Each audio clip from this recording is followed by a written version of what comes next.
Thank you for joining us for this discussion of politics and the media, bridging the political divide in the 2008 election. That's a good moment for me to remind everybody to turn off their cell phones. We have a wonderful audience here today, including some people who are quite interesting and knowledgeable about the topics we're going to be talking about themselves. And we're going to have a reception later, and during the reception I hope that you'll get a chance to know each other and that you'll get a chance to know the panelists who will be staying for a little bit afterward. And I also hope during the discussion period you'll ask questions and share it with us, including several members of the international press who are here who have a lot to share with this topic. I'm Jeff Cowan, and on behalf of the University of Southern California and Politico, I want to thank Bill Kling and American Public Media and Minnesota Public Radio for hosting this event. It seems a bit odd for me to be welcoming him to his own home, but please join me in welcoming Bill Kling.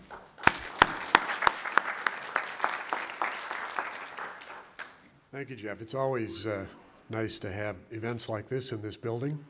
For those of you who haven't been in this city before, this is American Public Media, which is the second largest producer of programming for public radio after National Public Radio. If you wander through to the south section of the building, you'll find most of National Public Radio who are here covering the convention. It's also the operator of a series of regional broadcast centers, including Minnesota Public Radio, the group of public radio stations starting with KPCC in Los Angeles, and the newest group down in Miami. This room is normally used for convening. We bring together, actually it converts into a series of bleachers and enables us to bring people in to talk about major issues, sometimes just to educate us, meaning us as a news organization, sometimes for broadcast, sometimes for webcast, et cetera. So it's terrific to have you here today, and I'm looking forward to a great presentation. Jeff, I want to thank you and your fellow colleagues for bringing the group here and helping us learn as well. Thank you, Bill. We're going to be talking today about the media, and a few people have been as creative and successful in building media enterprises and new forms of media as Bill Kling and his colleagues here in Minnesota Public Radio and American Public Media, so it's a special privilege to be here. As we start this conversation today, I can't help but think about one of our colleagues at USC who was a truly great American journalist who just died 2 days ago. There's a wonderful obituary about him in this morning's New York Times and elsewhere, Ed Guthman, who was known to many of the people here. One of America's great journalists and the kind of person who personified the notion of journalism that really was done with excellence and without excessive partisanship. In a way, this event is an outgrowth of a session that we held in Los Angeles in the spring of 2007, which was on the topic of bridging the political divide in the political world, and it was co-hosted by Mayor Bloomberg, Arnold Schwarzenegger, Antonio Villaraigosa, and included Kathleen Sebelius, Janet Napolitano, and a wonderful group of people, and included a great many journalists, some of whom are in the room here today and have been part of this. And that session was really looking at how we could govern while maintaining ideologies and maintaining strong ideas, and yet without letting partisanship interfere with the notion of the people's business. There's a fascinating piece about that and carrying those topics forward by the great political journalist Richard Reeves, and I think many of you were handed this as you came into the room, and I'd urge you to read that piece. That gave birth to this session and to one that we held in Denver, which is designed to explore the role of the media, both the old media and the new media, both during the primary campaign and the general election, in trying to make political campaigns as informative and constructive as for the American public as they can be without being destructive at the same time.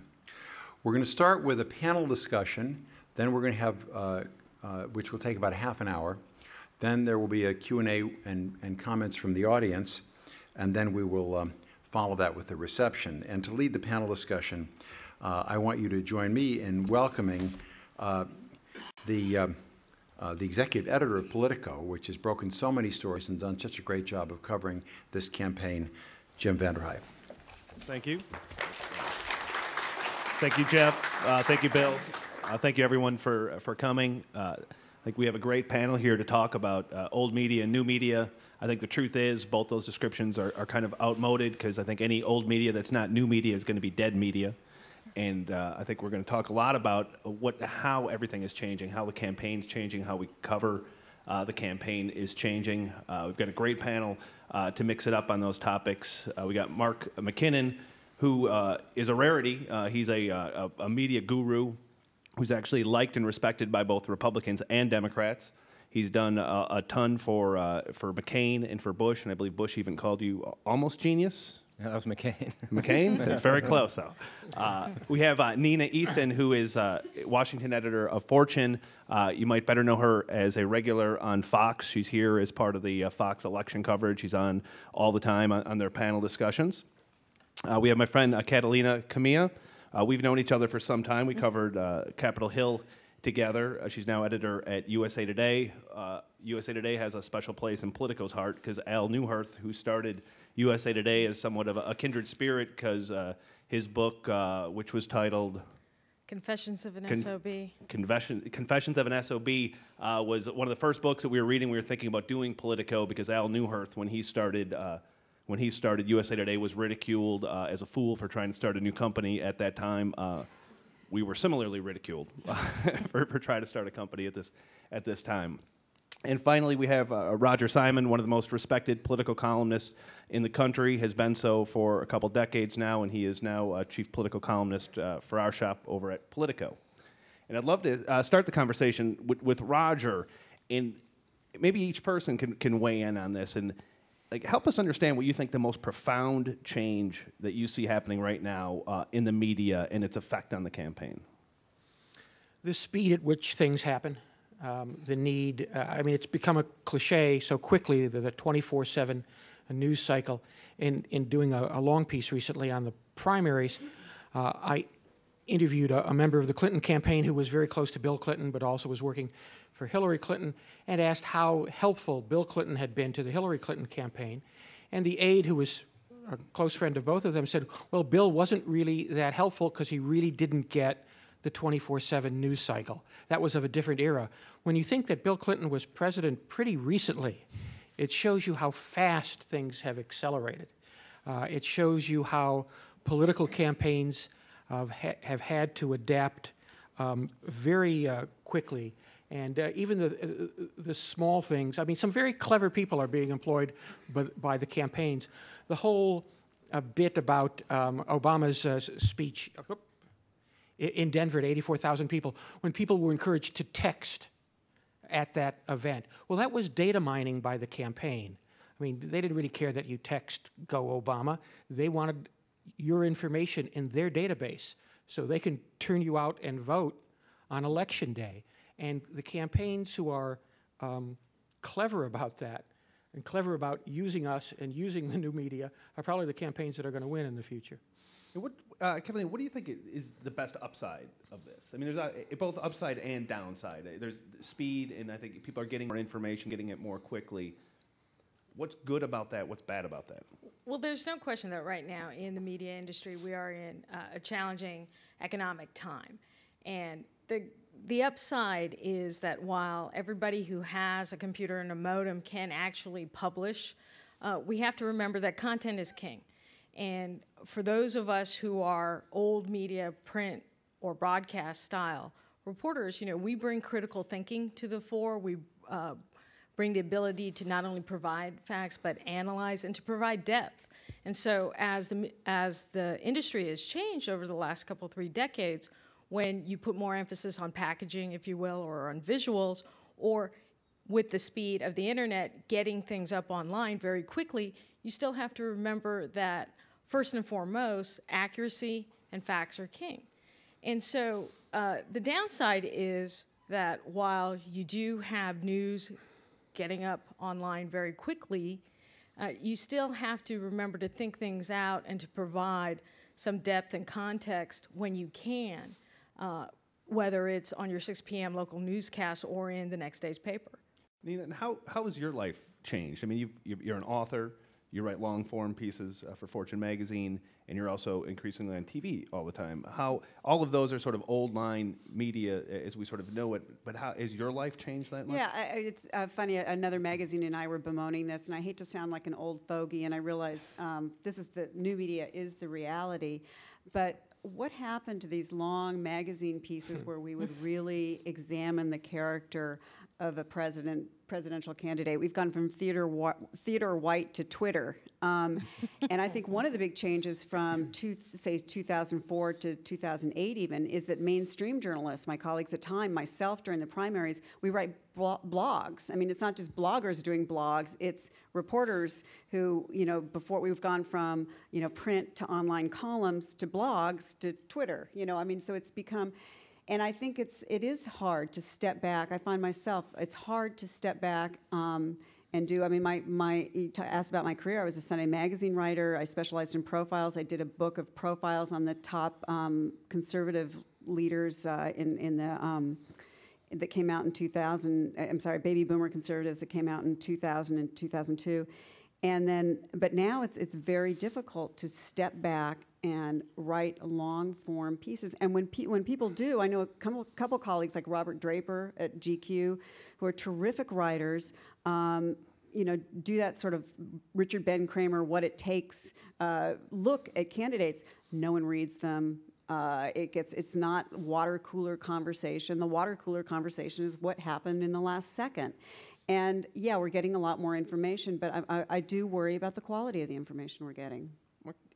Playing off of that, does consequential journalism still have the same consequences? It seemed like even 5 years ago, if you had a hard-hitting, well-done investigative piece that was on the front page of the New York Times, or it led one of the major networks, it could have real resonance for days inside of a campaign, whereas now, even really good, high-quality journalism seems to just blow away in the wind, and campaigns are pretty adept at figuring out ways to make sure that it blows away. Do you feel that there's been a big change, and how do you, as a strategist, how do you grapple with that, deal with it, and exploit it? An interesting observation. Not only is there not much of it being done anymore, as the panel has pointed out, but when it is done, you're right, it just sort of evaporates, and it's, I just think about big investigative stories that have been done over the course of the last couple campaigns. And I remember being in the campaign and being so worried about them, and then 24 hours later, it was like it was months or years ago that it had happened.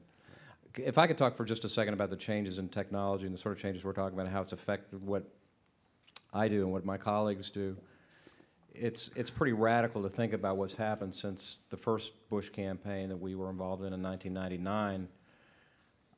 And those were the days when we, in order to get approval of an ad that we'd done, we'd have to ship it overnight to the governor, who was then in, who knows where, Iowa or New Hampshire, traveling with some of the senior staff. So we have to get it on half-inch tape. We'd have to FedEx it somewhere. They'd have to. So it's a matter of a day or two at least to sort of get approval, and then it's also funny to me that in 1999 the Bush campaign didn't even have BlackBerries. Of course, the Gore campaign did because he invented the internet, but it's also because of a BlackBerry text that he got going up to give his concession speech that he pulled it back. So it was because of BlackBerry technology really that we had a recount.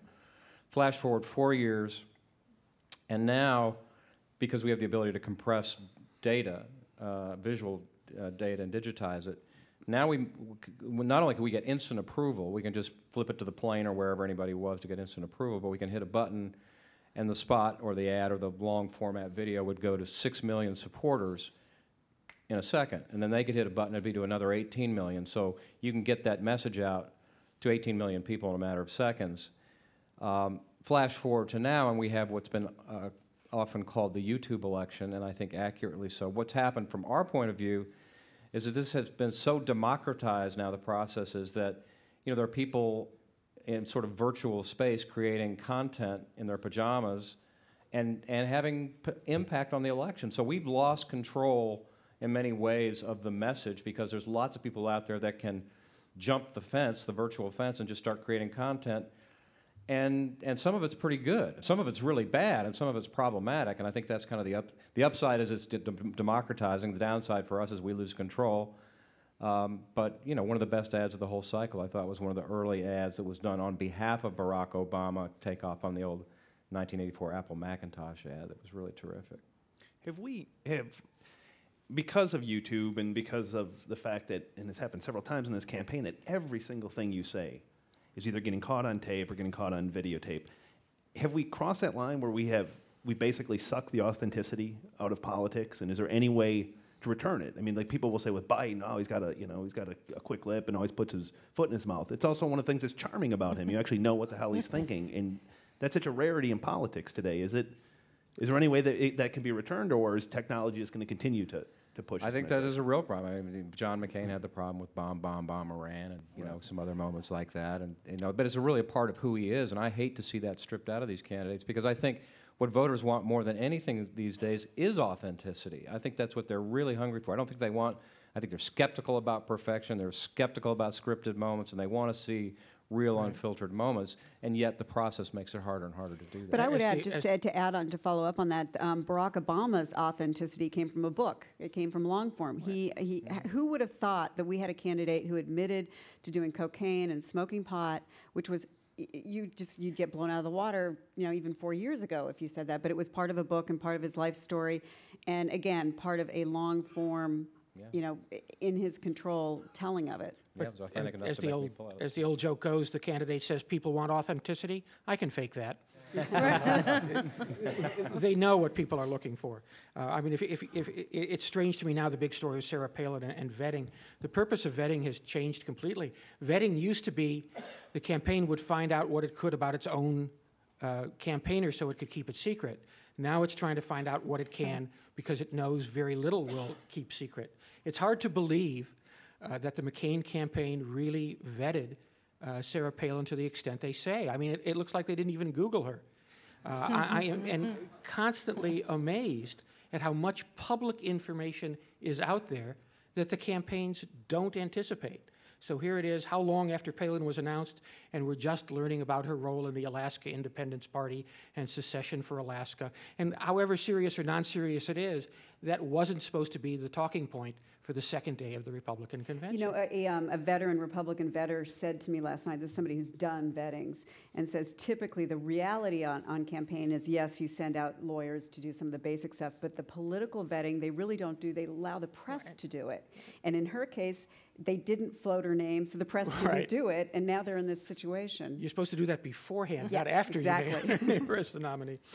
Carolina, how do you balance? We've done some stuff. We have a fairly loose partnership with USA Today where we've done some stuff together, and I'm always fascinated by the struggle that newspapers have where they realize that the world's changed and consumption habits have changed, yet you have to still produce a newspaper for the next day. How much of a struggle is that in figuring out what can we get into the newspaper the next day that still has that paper of record element to it, but that doesn't seem so darn stale to most people who, if they care about it, have probably consumed it, digested it, and moved on to something else? Well, it's an incredible challenge for USA Today because we are not supposed to be the paper of record.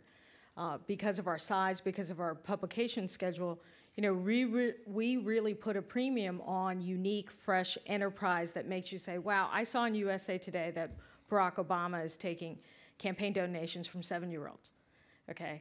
And we put a lot of emphasis on our cover stories. We really emphasize our partnership with the Gallup polling organization. And this year, we put a lot of effort online. I am fortunate that I have an online counterpart, an online politics editor, and he and I work very closely together, not only in the placement of the content on our website, but in the development of interactives, such as our candidate match game, which helped online users understand not only the issues in the campaign, but where Barack Obama and John McCain stand on those issues. We've had more than 2.5 million unique visitors to that match game since we started.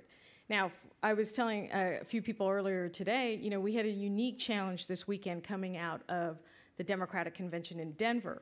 We haven't published a paper since Friday. And so we had more than 100 journalists at USA Today this weekend providing unique content for the website, not only about politics, but about Hurricane Gustav.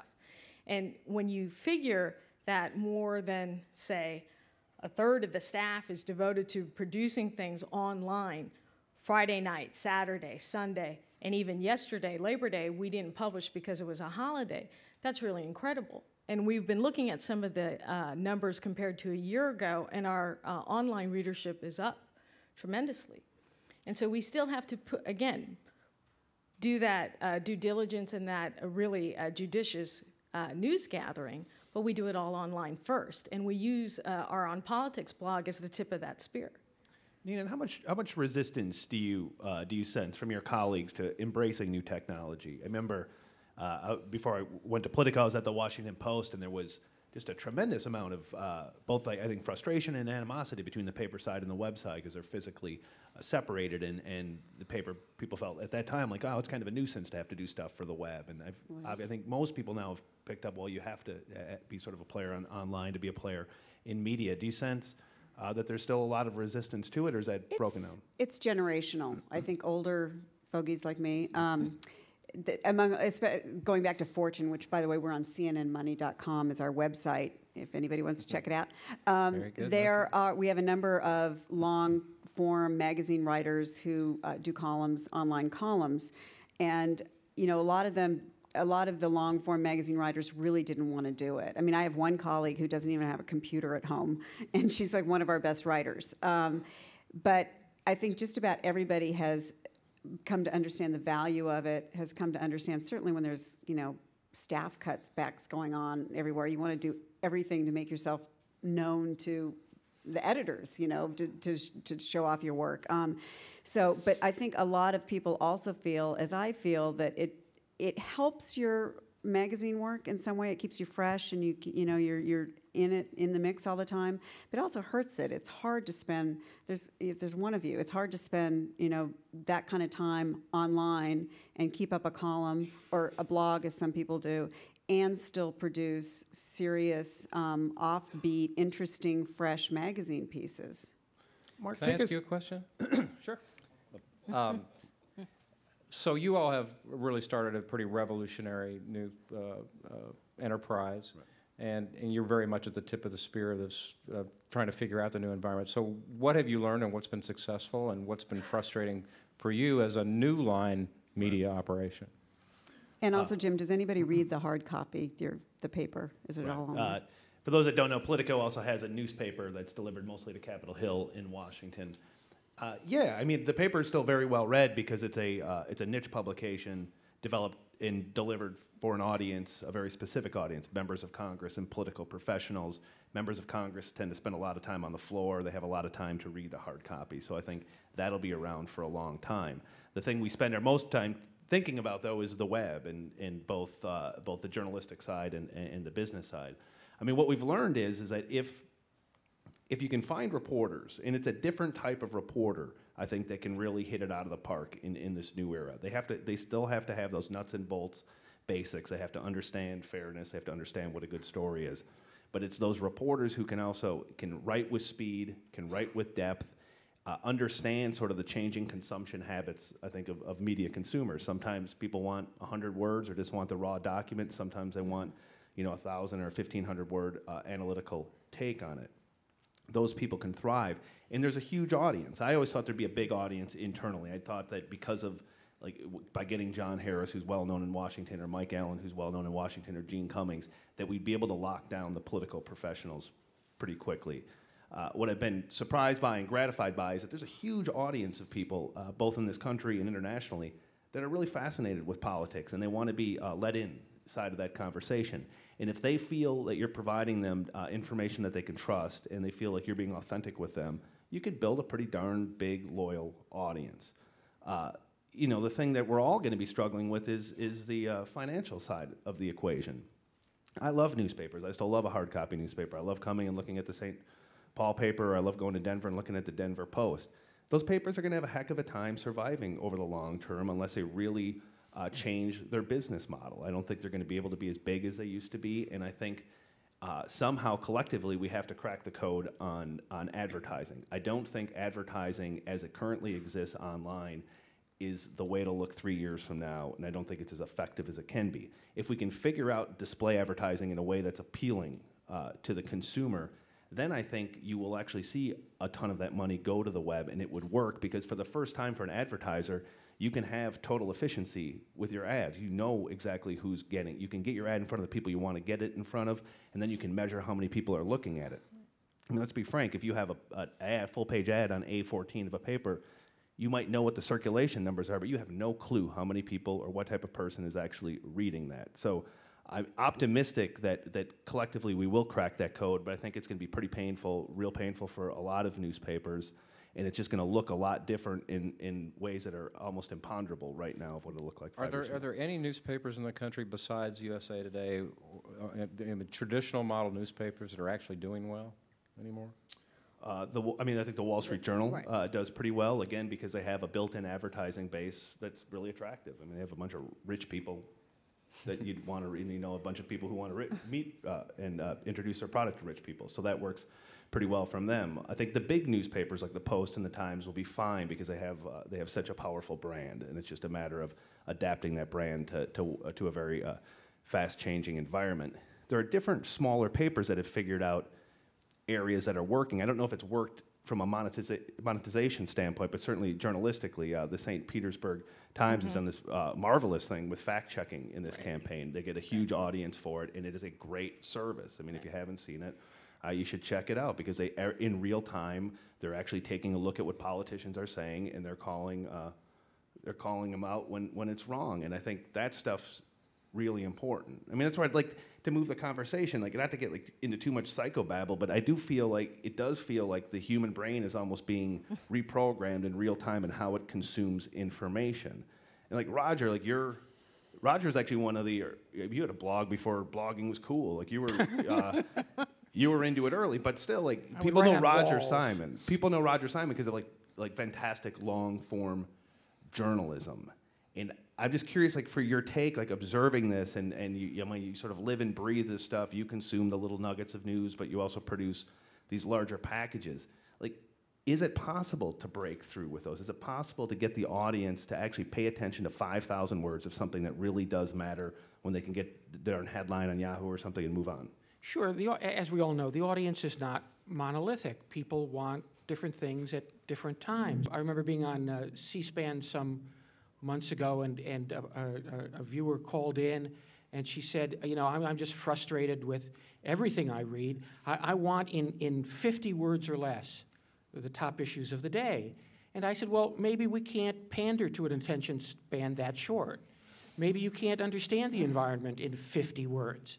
Maybe you can't understand healthcare in 50 words, or the Mideast in 50 words. And it's not really my role as a journalist to make life quite that easy for you. Maybe you should expand your horizons and try for 100 words. And in a couple of months, maybe you'll be up to 250. I was being a smartass, but there's room out there. It's not just responding to what we want, what we assume the audience wants at the moment, but we also do have some responsibility for providing what we think the audience should have. So on Politico, you can find a 50-word blog. You can find a 500 or 800-word story. You can find, even if you have a lot of time on your hands, an 18,000-word story that we did on the primaries. It's all there. And to answer one of your questions, Mark, about what newspapers are doing well, in fact, many, many newspapers are doing well. They are just not making the 20 to 25% profits margins that their stockholders have learned to expect. And in a stock market-driven media economy, they're now trying to cut back their way to profitability. But in fact, mainstream newsprint journalism is not in a state of real collapse. It's more in a state of perceived collapse, although that's having a huge effect on many, many people I know, friends and colleagues, who have simply been laid off or taken buyouts or whatever. Mark, can you talk a little bit about, as a media strategist, like how can you exploit the new habits of the media? Because there's a bunch of clever tricks. The McCain campaign does it all the time. They release these often hard-hitting ads, and they pretend that they're going to be released and actually put some money behind them, and they don't. But because there's there's websites like ours and there's cable stations that need something to put on the screen, they actually play these ads, and it's a hell of a buy. Yeah, it really has changed how we approach advertising and presidential political campaigns. I mean, it got so absurd at the end of the last Kerry Bush campaign that I remember that we would respond to some external news event, you know, at 5 in the morning. We'd figure out the news, and then we'd write a spot, put out the script of the spot before we actually had a spot. And so reporters would respond to this ad that we made that wasn't even made yet. And then the Kerry campaign would respond with their own ad that they hadn't made yet, but had a script for. You know, and a couple hours later, we'd have the ads out, but it was all to drive the news cycle. And most of these ads never really went on the air. And so I think about this campaign, it's very much the same way, effect in the sense that the general advertising that's going on, and there's millions of dollars being spent on it, has, you know, I would argue, a limited impact. The greater impact is driving the overall narrative and driving the press coverage of the campaign, which is most of the time what it's really designed to do. And you know, the example that I would cite that has had the greatest impact in terms of the McCain campaign, the general election campaign, was the celebrity ad, the Paris Hilton ad. And you know, they got more hits on that on YouTube than anything in the entire campaign. And it got enormous attention. And that's what it was designed to do. But it was designed to impact and feed the exact sort of audience that you're talking about. Nina, you appear on Fox all the time. I was amazed when you looked at the viewership numbers from the Democratic Convention, and the cable networks did better than the major networks. From a television standpoint, has the sort of the political game moved? I thought that maybe we're looking at different numbers. The numbers I saw were actually the networks were doing about the same as CNN, and then Fox, and then MSNBC was below. So my sense was that they were more around the very similar numbers. Right. But yeah, I think it's absolutely, you get political junkies turning into CNN, Fox, or MSNBC, and there's a lot of as you guys are finding out, there's a lot of political junkies in the world, particularly in an exciting election like this. And I do think that they become kind of, and I can tell from the Fox experience, and I know this is true of CNN or MSNBC, you have this sort of loyalist audience.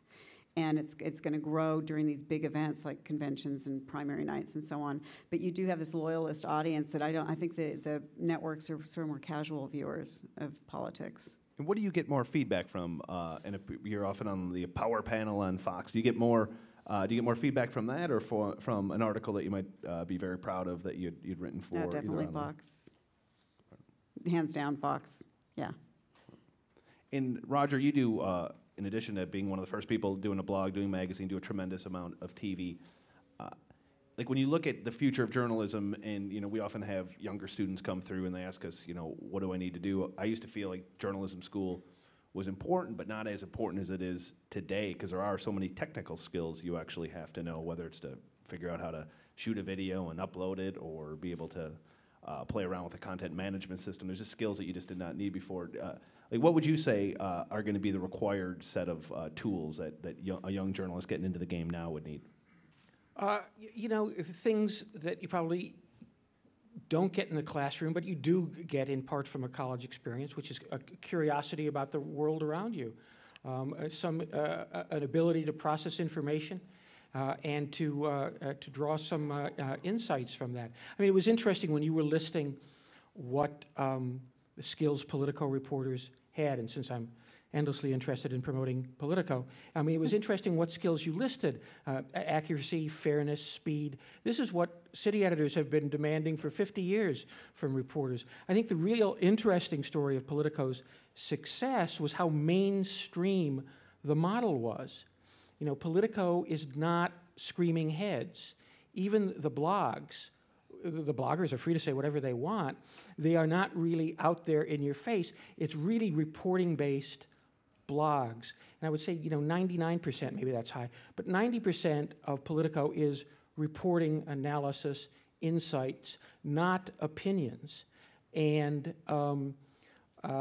what I think is amazing and heartening is that there turned out to be a really large audience for that on the internet.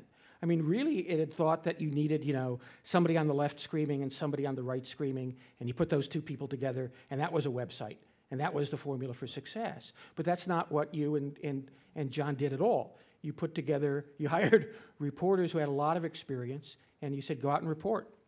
And Is there anybody in this panel who does not have an optimistic view of the future, that there will continue to be a big marketplace for nonpartisan news? Because I think, while what Roger says is true, it's also true that that different websites and different stories that do come from a very partisan perspective also can gather a pretty big audience, and often a very, very loyal audience, particularly when they feel like they're out of power. Well, I think they'll continue to, I think they'll drive mainstream news. And that's, of course, what we saw with Sarah Palin. A lot of the chasing down the pregnancy rumors, and there's a For those that don't know, can you just take 1 minute to walk people through that, Oh, through how the story came out? Well, the story originally, correct me if I'm wrong, because you guys probably know better than I do, but my understanding is on Daily Kos ran a long thing on how, questioning whether Sarah Palin's Down syndrome child was actually hers or whether it was her daughter's. And it shows photos of her, Governor Palin, allegedly pregnant at age 7 months, and she doesn't look pregnant at all. And it recounts how she got on an airplane after her water broke, an 8-hour flight, and raising the question, why would any woman who is really pregnant and in labor and her water breaks actually get on an 8-hour flight? And it was a very long piece with a lot of stuff in it. That set off reporters kind of to look into this. And so in the course of questioning this, then it turns out Sarah Palin's daughter is now pregnant, and that came out sort of as a result of that, correct? I mean, Correct. Yeah. I mean, to pull back the curtain a little bit further, I mean, essentially, I don't know a reporter who did not get that emailed to them, and I don't know a reporter who, off the record, would not have said, "Oh, there's some compelling stuff in here if you look at the photos." Yeah. And then we were among them, started asking questions of the campaign. Then they felt like they had to get this out. They would say they knew it ahead of time. I think, as Roger said, I think some of us are skeptical how much they knew ahead of time. But then they put out a statement, I think. We should also add for the audience that Daily Kos is a left-wing website. The posting on Daily Kos, I believe, was by a contributor to Daily Kos using a pseudonym, and Kos says he doesn't even know who that was. Right. So it was a citizen blog, if you will, using the Daily Kos as the place to present it. But it shouldn't be overlooked that, in fact, the original story was inaccurate, and that drove the subsequent story. Also, if you want to see, want to think about a twin to that story, we shouldn't overestimate the ability of the blogosphere to drive a story that the mainstream media doesn't want to cover. Look at the John Edwards affair story. That was on the blogosphere for many, many months. Yeah. The mainstream media wanted no part of it, and that story simply did not break into public consciousness. And in fact, even after he was caught by, was it the National Enquirer? Yep. Okay, I should go to the supermarket more, I'd know. After he was caught in the hotel visiting somebody, allegedly his lover, in that hotel, even then the mainstream media didn't carry the story. And the story simply did not break through till finally Edwards had a press conference and announced it. So when the mainstream media doesn't want to play, it doesn't want to play. And the mainstream media still has considerable power to capture the public imagination or to simply not to convey information.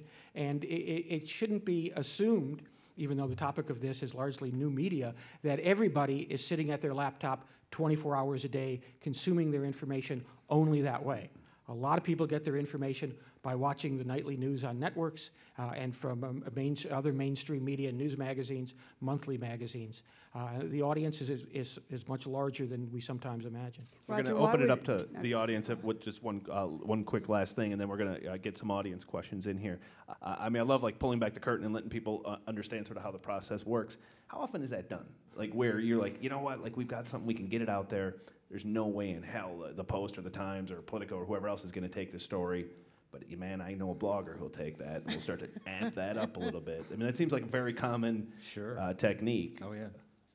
And who makes those decisions? Is that usually, just sort of the operatives inside of the campaign, outside? Yeah, I mean, there's there's, any information that you want to get out now, you can get out some way, somehow, somewhere. And how much deliberation is there about that inside of a campaign? Well, yeah, the good campaigns, there's a lot of deliberation about it. I mean, as there should be. Good. Well, let's open it up to the audience. Thank you, Jim, and thank you to the panel for fascinating discussion so far. And we're going to ask people with questions to come to either of two mics. We've got two mics set up here. And when you ask your question, please be sure to identify yourself. I'd like to ask one question of Mark McKinnon as people are coming to the mics. Mark, you kind of famously said you weren't going to participate in this campaign if Barack Obama was the Democratic nominee. Right. Could you expand on that a little bit and say how that relates to some of the discussions we're having? Well, I suppose it relates a little bit to, I'm like a lot of people that I like politics, but I'm a little put off by the partisan nature of the debate and the tone in politics today. But I had enormous reverence and respect for Senator McCain and went to work for him, but I had met Barack Obama and read the book that Nina was talking about, was very powerfully moved by it as somebody who I thought had amazing human experience and good judgment and good character. And while I disagreed with him fundamentally on very important issues, I projected forward at the time, as when I joined the McCain campaign, to think about this improbable at the time notion that they might actually run against one another. And so I wrote a memo to the campaign saying that if that should happen, that I would prefer to pull out of the general election campaign and just root for John McCain from the sidelines. I didn't want to be part of the tip of the spear that would be running against Barack Obama, and so that's what I did. Over this mic here. Hi, my name is Kristen Soltis, and my question is, I suppose to all of you, how do you feel that the changing new media environment will impact young voters? Do you think that the ability to get information from a variety of sources is going to engage more young people, or does it have the potential to actually polarize them, or are those two, do those go hand in hand? If I could, there is no question that the young electorate is more engaged than they ever have been. If you take a look at the primary vote, and I think some 14 states had a huge increase, as much as fourfold increase in young voters, it's incredible. But for those of us who are in mainstream media and have websites, our challenge is to get some stickiness. If a young person is online for a couple hours a day, if I can get them for 20 minutes to play either with our interactives at usatoday.com or to read the On Politics blog, I think I'm doing a pretty good job. And I know that sounds like I'm shooting low, but 20 minutes out of a young person's time when they're online for 2 hours, I think is pretty good. As a mother of an 18-year-old who pulls up Drudge more often than Facebook even, you have to think that they're pretty engaged. Jim, could you talk about Politico? Is Politico reaching young people, and if so, how do you know it, and what are you doing to reach them? We started something called Campus Politico, where we've partnered with I think probably about 30 or 40 campus newspapers already, where we provide them content that they can use in their student papers and provide links to their website, and we try to engage readers. The truth is they're much tougher to reach and keep than I think an older reader. And I think the thing that would worry me most is that these younger news consumers really have to be more discerning about where they're getting their information, because they're getting their information in much different ways than we are. I mean, I'm 37. I kind of feel I'm at the cutoff of, like, people younger than me get all their news online. People older than me get a lot of their news from a newspaper. So I feel sort of caught in the middle, and I think a lot about both sides. And what troubles me is when I hear people talking about things that just patently are false, and it's mostly because, well, you see something on YouTube, or you might see something on your MySpace page or your Facebook page. It just requires them, I think, to understand the source of the information that they're getting. But there's no doubt that, I mean, I'm very excited about technology and the ability for people to get information on the go, because I think it makes them more likely at the end of the day to consume information. I have a hunch, and we've not done a real detailed demographic study yet. I still think our readership tends to trend a little older, outside of school, and I think especially sort of the dedicated audience for our core audience is political professionals, which tend to be obviously postgraduate. So. If there's one thing that almost all political campaigns believe, it's that in the end, young voters will let you down. and that Yeah, the campaigns who yeah. depend on young voters have in the past Yeah, been let down. going to echo That's that, a big Sona. I know for the last several elections, there's just been this enormous sentiment before the election that this was going to be the election, that young voters were going to 2004, turn yeah. out. But now, Although this could be the one. well, now young voters did increase a great deal But in 2004, proportionally- but everybody increased in 2004. A campaign who did actually dramatically increase young voter participation in one state was the Obama campaign in Iowa this year, and they want to use that as the model for a general election campaign. But remember, there's a difference between providing young people or any people with information and getting them out to actually vote. The Obama campaign did door-to-door organizing. They organized 2/3 of the high schools in Iowa where most 17-year-olds could in fact vote. They didn't just depend on emails and blogs and text messages. It was still very much a face-to-face operation. The internet is obviously a wonderful way to transmit information, but it is still untested. I think its abilities are unproven to actually get people to the polling place on a given day. We'll see this year if numbers go up. One factoid from the Harvard's Institute of Politics study of the electorate, there was only one demographic group by age group that actually voted for John Kerry in 2004, and that was people ages 18 to 29. The 18 to 29-year-old vote, as I recall, was 17% of the total electorate. The 65 and older vote was 16%. So interestingly, although we think of young people not voting, and we can all disagree about what is young, that age group participated more than a lot of people realized than they did. The Obama campaign is hoping that there'll be a larger percentage of this next electorate. My name is Alex Michelson. Just to follow up on that discussion one step further, something that you, Jim, were talking about is the idea of where young people get their information, that they're getting it from blogs and websites where the more extreme headline gets the more attention, the more partisan often gets the more attention. Watching cable news, which, as we've seen, increasingly has become more partisan with MSNBC and Fox, and both going more partisan in their tone. What do you think about the political discourse for young people as they age? As far as, do you think that we're going to continue to separate into camps that are more divergent, or do you think there's going to be a point where people say enough of this and kind of go back to a more mainstream media template as far as the discussion goes? I mean, there's no doubt that there's sort of a self-reinforcing element to sort of consumption and politics. I think we're a divided country. I don't think that's necessarily going to change. I think the upside is that for people who want information, there's just so many places to get it. I mean, that's the great thing about technology. Like, we can lament, you know, the end of old media or the flaws of new media.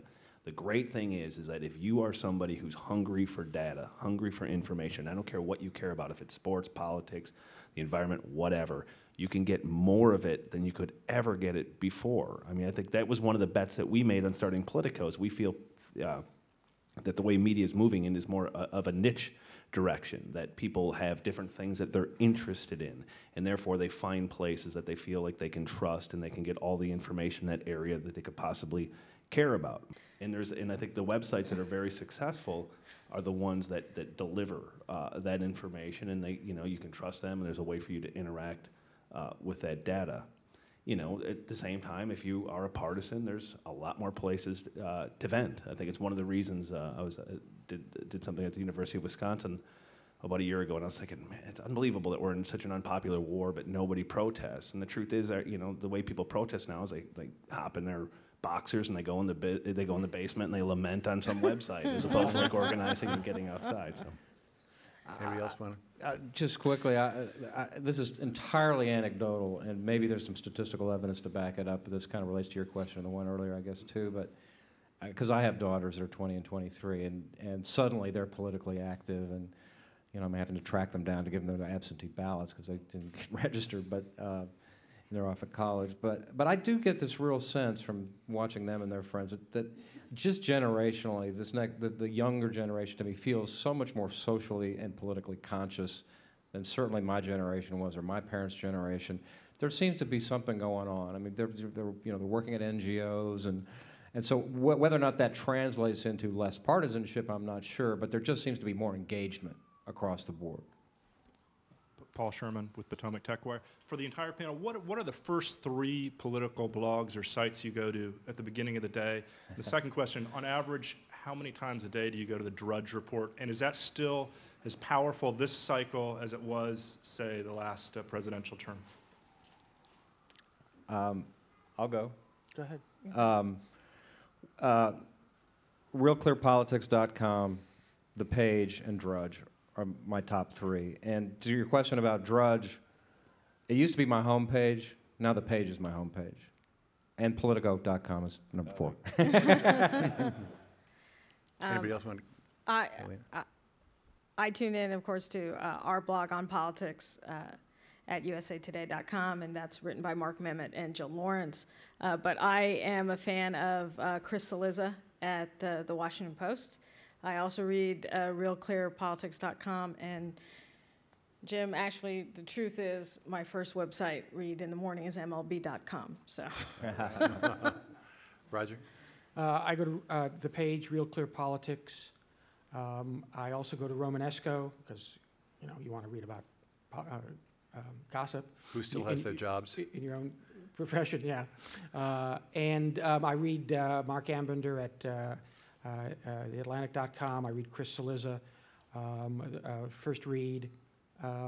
But it's mainly, as maybe you're hearing from here, we're reading either aggregator sites or what is called reported blogs. I read Drudge, which is an aggregator site, of course, about once a day, but some of the others I go to more often.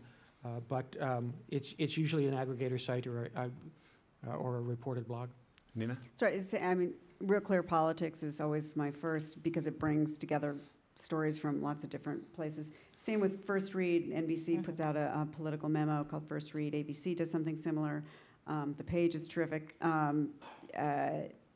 Politico's terrific. And I'm not just saying that. I mean, I really, it is You are terrific. on my toolbar. And I use Drudge. I think Drudge is really, really useful on just like on keeping up on things. Like if you want to know, if I have to go on air in 10 minutes and I need to make sure I'm not missing something didn't break, you know, you click on Drudge. So, and I think Drudge has gotten less, you know, partisan or whatever it was at the beginning. I think it really is. If you want to know like what's in the water table of the news, it's really you got to click on it several times a day. I'm sort of in the same category, which shows how much my own life's changed in the last 18 months. Like almost every day, I start by either going to Huffington or Drudge, and then Drudge, and then Huffington. Mostly because then I get an idea of like what people are popping both on the left and the right, and what's going to be driving the conversation. Also, I also like to see sort of what stories of ours are getting picked up, because there's no better way.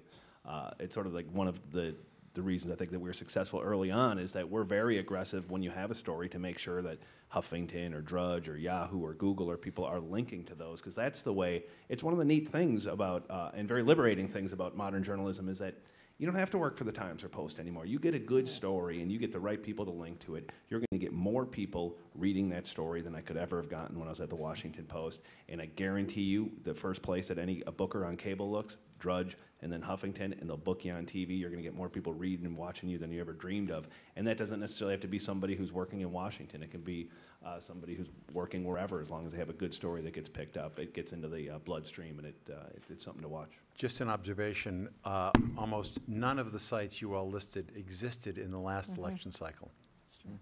Hello, my name is Sharon Toomer, and I have a question more, and this is for the entire panel, about the John Edwards story and why mainstream media just wasn't willing to pick it up, because it had been reported in October. Yes, it was the National Enquirer, and it was during a critical part of the primary season. It wasn't. The argument now is that he was out of office. He wasn't a candidate, but at that time, we were knee deep in the primary season, and I just would like some insight on the decision making. At what point did mainstream just decide they don't want to touch this one until we did see the baby, him, holding the baby, and it just couldn't be denied anymore? Well, one of the standards early on was proof. I mean, you can just, the old The old standard was, throw it on the wall and see if it sticks, and a lot of the blogosphere still uses that. Why not report any rumor, even if you're not sure it's true, even if you don't think it's true? Why not just put it out there? But is that really fair to the people involved? I mean, were human beings involved in this. The story turned out to be true, so you could say, well, the mainstream media should have reported it long ago.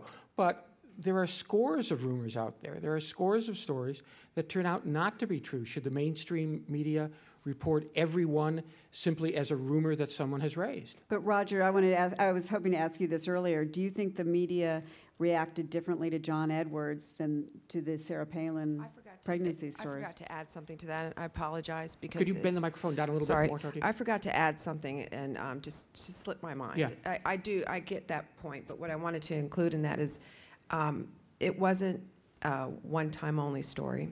And at the very least, I'm curious why some of the bigger outlets, I can understand how a small outlet doesn't have the resources, but at least dispatch some team to look a little further into it. It seemed to have, when the National Enquirer put their teeth into it and started reporting it more than just a tabloid publication, I'm just surprised that not any mainstream publication decided to dispatch maybe some investigative folks on their side to look into it at the very least, not necessarily report what had been reported. So that's what I meant, not just report rumor, but follow through on what seemed to be, there's something here. And so that's really it.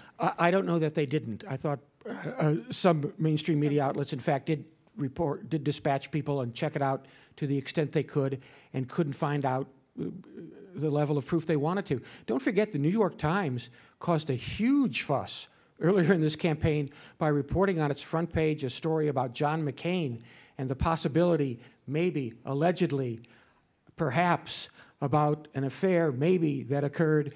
And, most of the criticism was directed at the New York Times for even reporting a story that seemed to be so thin. So in some cases, it's damned if you do, damned if you don't.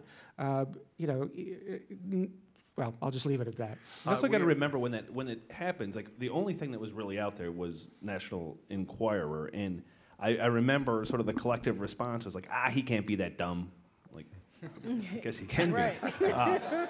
But until that next round of stories, which was a couple months ago, we're actually, and we at that point we did get pretty aggressive in covering it because we were told by them like they do have photographic proof. But even then, we were resistant to write about it because, well, then show us the photographic proof. Certainly reading that second batch of stories from the Enquirer, and the Enquirer often, there often are nuggets of truth in there. And that one really did smack of something that probably could be true. And we had we had a reporter in California and a couple in Washington looking into it very aggressively. The truth is, even at that point, it's only somewhat relevant because he's not, yes, he might be a player or could have potentially been a player in an Obama administration, but he wasn't running anymore, so.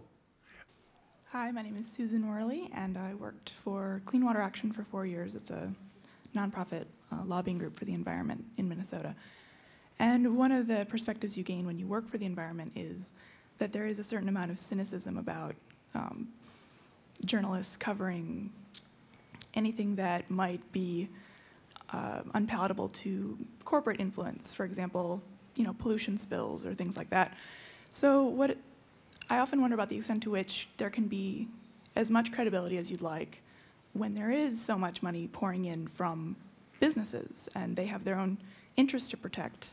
How can you ensure that people aren't always wondering how much of their say is going into journalism and how much of the story is being covered for the good of informing people? Well, I think one of the things that the sort of proliferation of new media does is provide hundreds, if not thousands, of new outlets for alternative media if it's not getting through mainstream corporate-owned media.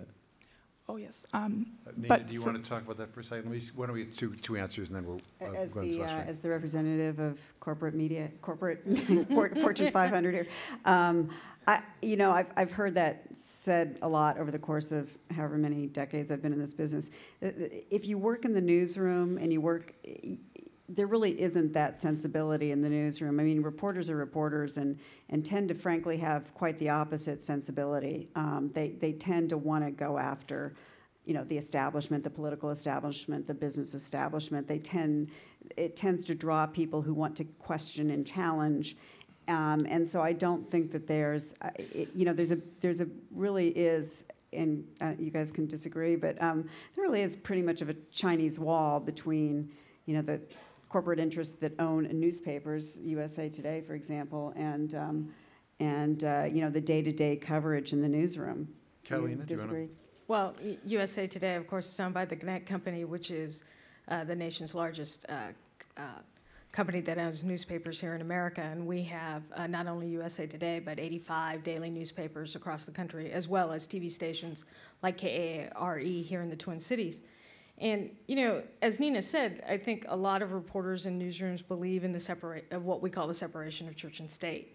Now, there has been some concern recently of some new journalistic ventures that are being funded solely by individuals with special interest ties, but the journalists who are behind those efforts, I think, are way above board and probably some of the best journalists in our country. And I think they will do all that they can to ensure that the journalism that they produce is independent and credible.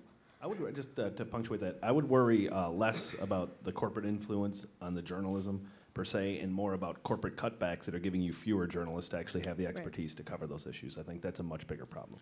Well, and possibly less profitable journalistic enterprises, which may feel a little more on the edge now and a little bit more vulnerable. Last question. John Elkington. Does it bother you at all that as these corporations do make cutbacks, and it seems to me, in my experience, that reporters do use blogs more, use information, don't check facts as closely as they need to be, and the fact that the facts aren't checked, a lot of times stories get started that have they get blown out of proportion. I'm a real estate developer, and a lot of times stories start that should never be there. And does it bother you that in journalism school today that people don't take the time that when we had a traditional newspaper, you could always depend upon the Washington Post or the New York Times to give you real facts. And today I don't think people in America feel that any longer. Are ethics what they used to be? Well, I was going to, and actually Catalina and Jim could speak to this better, but I have had the experience of having to get young journalists to stop using Google to fact check, or to just go online to fact check, or to actually pick up the phone and call people and actually do reporting. And you almost have to untrain them from using the internet in a not good way. I do a lot of teaching of seminars of college students, and work very closely with a internship program sponsored by the Freedom Forum in Washington, D.C., and I always emphasize the importance of going to an original source as opposed to the quickest source. And it sometimes makes me a little nervous that when I do these classroom chats, that invariably college students who are 19, 20 going out on their first internship say, oh, my best source is really Wikipedia, and I sort of cringe when they don't.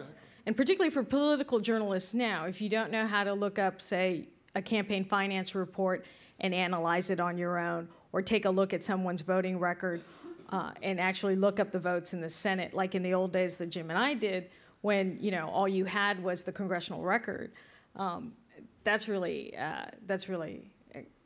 kind of a testament to what's going on today. But to put in a plug for my alma mater, the University of Southern California, I am glad to see that journalism schools and schools like the Annenberg School are really teaching young people today to work on all media, not just print and broadcast, but print, broadcast, and new media, so that they can write and report in all platforms. And I think that's very crucial today. And at the same time, I think teaching the highest ethics we can. I can't think of a better way to end this panel than on a plug for USC Annenberg. We've had some wonderful plugs for Politico. Thank you to our wonderful panelists. Thank you for this audience. And please join us downstairs for a continuing reception.